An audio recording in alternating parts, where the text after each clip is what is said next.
ডিসেম্বরের মধ্যে নির্বাচনের প্রস্তুতি নির্দেশনায় প্রধান উপদেষ্টা ডক্টর মোহাম্মদ ইউনূসকে ধন্যবাদ জানিয়েছেন বিএনপি মহাসচিব মির্জা ফখরুল ইসলাম আলমগীর।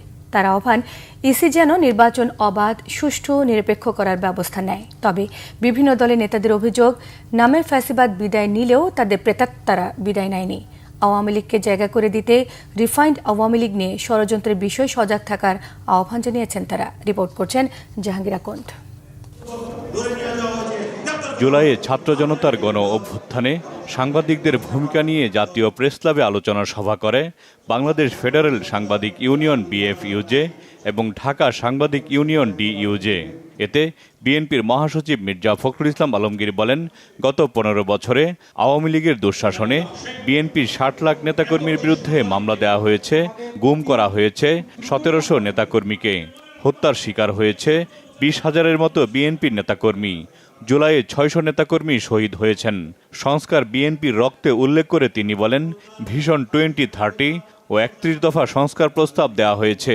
সেখানে বিএনপি সংস্কারে বাধা দিচ্ছে এমন অপপ্রচার দলটির প্রতি চরম অন্যায়, সত্যের অপলাপ মাত্র। আমি আজকে ডক্টর ইউনূসকে ধন্যবাদ দিতে চাই এই ফোরাম থেকে, যে তিনি নির্দেশ দিয়েছেন ডিসেম্বরের মধ্যে নির্বাচনের সব কাজ গুছিয়ে রাখার জন্য নির্বাচন কমিশনকে। এটা একটা অত্যন্ত ইতিবাচক ব্যাপার, and he deserves thanks for that. আমরা আশা করব যে নির্বাচন কমিশন এই কাজটা খুব দ্রুততার সঙ্গে শেষ করে তার নির্বাচনের একটা পরিবেশ তৈরি করবেন। আমরা দাবি করছি যে এই নির্বাচনে যেন অবাধ, নিরপেক্ষ এবং সকলের কাছে গ্রহণযোগ্য হয়, সেই ধরনের একটা নির্বাচন যেন নির্বাচন কমিশন উপহার দিতে পারে এবং সেইভাবেই যেন কাজ করে। বাংলাদেশি পণ্যে যুক্তরাষ্ট্রের 35% শুল্কে পোশাক শিল্পের বড় ক্ষতি হবে উল্লেখ করে এ বিষয়ে সরকারকে মনোযোগ দিয়ে কাজ করার পরামর্শ দেন বিএনপির মহাসচিব। পোশাক শিল্পের উপরে যদি 35% ট্যারিফ আছে, তাহলে এই পোশাক শিল্প মাটিতে শুয়ে পড়বে, উঠতে পারবে না। অর্থাৎ আমাদের অর্থনীতির যে মেরুদণ্ড, সেই মেরুদণ্ডটাই ভেঙে যায়। এটা অত্যন্ত একটা সমস্যা, বড় সমস্যা। এখনো সময় আছে এই বিষয়গুলো আলোচনা করে আমাদের ইন্ডাস্ট্রিগুলো বেঁচে থাকে, আমাদের মেয়েদের কর্মসংস্থান যেন নষ্ট না হয়, আমাদের অর্থনীতি যেন ক্ষতিগ্রস্ত না হয়, সেই বিষয়টা তারা অবশ্যই দেখবেন। অনুষ্ঠানে নির্বাচন নিয়ে কথা বলেন রাজনৈতিক দলের নেতারা। আমরা ইলেকশন চাই, কিন্তু আমরা জেনে ধরে ইলেকশন চাই। এই কথাকে ইন্টারপ্রিট করা হয়েছে যে ওনারা এখন ইলেকশন চান। আরে বাবা, হোয়াট ডু মিন বাই জেনতেন?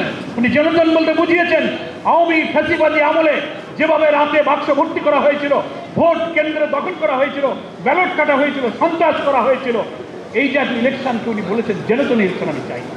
তার অর্থ এই না যে আমরা নির্বাচন চাই না, নির্বাচন পিছাতে বলেছি, নট দ্যাট। আমরা সংসদ নির্বাচন করতে চাই। কেন?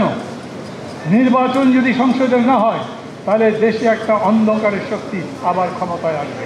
অতএব আমাদের সর্বাত্মকভাবে চেষ্টা করতে হবে যাতে নির্বাচন হয়। জাতি ঐক্যবদ্ধভাবে চেয়েছিল দেখে স্বৈরাচার পালিয়ে যেতে বাধ্য হয়েছে। কোনো অবস্থাতেই ভাবার কারণ নেই কারো অবদান কম বা বেশি।